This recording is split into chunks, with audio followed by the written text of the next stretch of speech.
नौजवान coat pant पहन करके और चश्मा लगाकर ससुराल गया, गाड़ी पर ससुराल गया। तो एक बुढ़िया ना दरवाजे पर निकली तो देखा कि बड़ा खूबसूरत लड़का है। हाथ दी के बेटा ए रुकते रुकते रुकते, तो लड़का मोटरसाइकिल रोक दिया। बोला कि चच्ची बोलिए क्या बात है। बोला बेटा मोटरसाइकिल था खड़ा करनी, एक तो खड़ा कर। तो लड़का मोटरसाइकिल को खड़ा किया तो मोटरसाइकिल से नीचे उतरा। तो बुढ़िया बोली कि बेटा मोर बेटा दिल्ली द्रोज है, अब वही छान कमा हाउ खत भेजिया हा खत। इस ज़माने में टेलीफोन मोबाइल का ज़माना नहीं था, खत चिट्ठी हमरो पढ़िया छुनो ओछाने लखनऊ। तो ईछान से घोर से मोरबा मोरमा खत लिखोल के जान खत पढ़े, फिर खत पढ़ा, 1 महीना 2 महीना लगे। तो बुढ़िया बोली कि बेटा मोर बेटा नहीं दिल्ली द्रोज है बेटा, बेटा खत हो ये 3 दिन है गई है बेटा, कोई पढ़वा नहीं जानो, पढ़े तीमोक सुने दे। लड़का बोला कि ठीक है। लड़का खत हाथ में लिया, चश्मा उतार के पॉकेट में रखा और खत खोल के रोने लगा। तो बुढ़िया जब देखी कि लड़का रो रहा है, बुढ़िया समझी मोर बेटा कुछ है गई, तो बुढ़िया भी रोने लगी। बुढ़िया को जो रोते हुए लड़का वो उसकी बेटी अंदर में देखी तो वो भी दौड़ते हुए आई कि मोर भाया कुछ है गई है, वो भी रोने लगी। तो बस्ती वाले जमा हो गए। तो नौजवान से बोला कि रे क्या कान हो रे कि भैया वार बेटा ठीक छे कि नहीं रे। बोला वार बेटा तो ठीक है। तो ती क्या कान हो रे। बोला मी पढ़ा लिखा नहीं छी, मी जाहिल छी, मी पढ़ा लिखा नहीं छी, मी जाहिल छी, इसीलिए हम रो रहे हैं। काश बचपन में मदरसा गए होते, काश बचपन में हम स्कूल गए होते, कॉलेज गए होते, पढ़ लिख लिए होते तो आज बुढ़िया को खत पढ़कर सुना देते। अफसोस हम तालीम हासिल नहीं किए, हम पढ़े नहीं, इसलिए शर्मिंदगी से हम रो रहे। मस्जिद में अजान हुई, रोड के बगल में मस्जिद थी। तो एक आलिम साहब उधर से जा रहे थे, सोचे कि नमाज टाइम है गई है, नमाज तो पढ़ लूँ मैं। तो मस्जिद के अंदर दाखिल हुए तो देखा कि एक आदमी, तो उससे पूछा कि ना जमात है गई है कि। तो मुअज्जिन साहब बोला जमात इछान जमात नहीं हो जाए। बोला जमात नहीं हो जाए क्या। बोले कोई चाहिए नहीं जे जमात करने है, मैं अकेले आजान दो ही अकेले नमाज पढ़ोगे। बोले बस्ती वाला कुछ गई है। बोला बस्ती वाला कुछ नहीं, मोर पास टाइम नहीं है, ती अकेले आजान दे अकेले नमाज पढ़। ओह बस्ती वाला कोई नहीं आया, कोई नहीं हो सो। बोले कोई नहीं हो सो। तो आलिम साहब ने कहा कि एक बार ती आर आजान दे, एक बार आरती आजान दे। तो मुअज्जिन साहब बोला कि 2 बार आजान करने दो। बोला ती दे। तो मुअज्जिन साहब बेचारे खड़े हो गए माइक के सामने, अल्लाहु अकबर अल्लाहु अकबर। अजान खत्म हुई, 10 आदमी इधर से 10 आदमी इधर से 10 आदमी इधर से सब मस्जिद में घुसा। मुअज्जिन को बोला तो दिमाग खराब है होगा ना।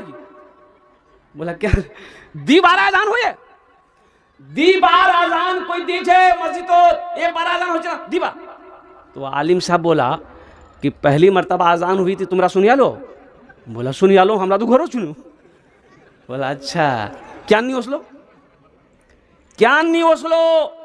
और दोबारा आजान हुई तो मुअज्जिन से लड़ने के लिए आ गए, मुअज्जिन से लड़ने के लिए आ गए, झगड़ने के लिए आ गए। लड़ने की ताकत है, झगड़ने की ताकत है, नमाज पढ़ने की ताकत नहीं। नमाज के बोलो ना, नमाज के बोलो ना, काज आछे, काज के बोलो आमार नामाज आछे, काज के बोलो आमार नामाज आछे। बहस चल रही है, वंदे मातरम में बहस चल रही है कि नहीं। अरे बोलो भाई, बोलो जोर से बोलो, वंदे मातरम बोलना होगा। ये दबाव बनाया जा रहा है, दबाव डाला जा रहा है, कुर्बान जाओ हिंदुस्तान के मुसलमानों के ऊपर में कि वंदे मातरम बोलना होगा, हिंदुस्तान में रहना है। इसका मतलब क्या है, आप कहना क्या चाहते हैं। जो वंदे मातरम बोलेगा वही हिंदुस्तानी हुआ, और जो वंदे मातरम नहीं बोलेगा वो हिंदुस्तानी नहीं है। वंदे मातरम का माले है, इसका माना क्या है, इसका तर्जमा क्या है, इसका अर्थ क्या है, इसका मीनिंग क्या है। वंदे इबादत करना, मातरम धरती, धरती माँ की मात्र इबादत करना, पूजा करना।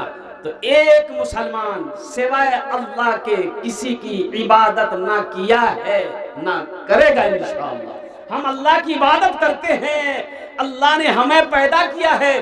कुल हुवल्लाहु अहद, मेरा अल्लाह एक है, इंशाअल्लाह हम अल्लाह ही की इबादत करेंगे, इसके सिवा हम किसी की इबादत नहीं करेंगे। ये मेरा ईमान है, मेरा अकीदा है, मेरा मजहब यही कहता है, मेरा दीन यही कहता है, ला इलाहा इल्लल्लाह मुहम्मदुर रसूलुल्लाह, अल्लाह के सिवा कोई माबूद नहीं और मुहम्मदुर रसूलुल्लाह सल्लल्लाहु अलैहि वसल्लम अल्लाह के रसूल है। अब जहां तक रही बात हम हिंदुस्तानी हैं कि नहीं हैं, इससे बड़ा सबूत क्या होगा कि अंग्रेजों के खिलाफ जो फतवा दिया था वो हमारे अकाबिरीन ने, हमारे उलमा ने फतवा दिया था। अंग्रेजों की गुलामी करना, अंग्रेजों की यहाँ नौकरी करना ये हराम है और कुर्बान जाओ।